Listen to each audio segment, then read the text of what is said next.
Good day everyone, I am John Rex Galia and sa topic nga na-assign sa ako is mo din na siya ang continuation sa topic ni Mr. Daco.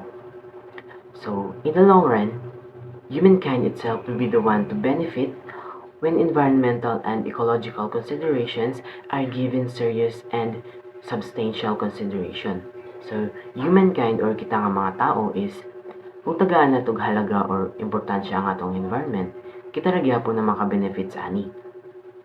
As such, humankind must take the necessary actions to strive better to attain sustainable development.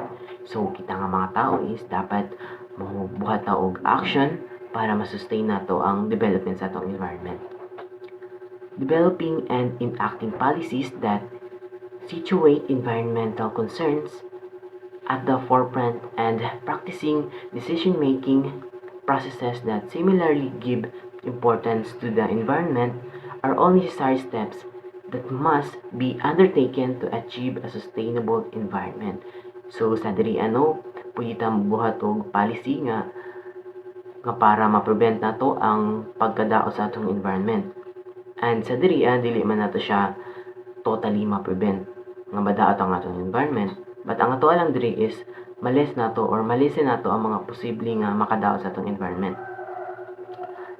Educating individuals about importance and benefits. So sa diri it's definitely important nga i-educate nato ang mga individuals about sa importance and benefits kung naatay mga secure o balance nga environment.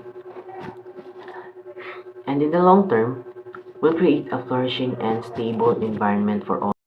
So overall, it is very important nga ma-sustain nato ang development sa atong environment para ma-preserve to the next generation.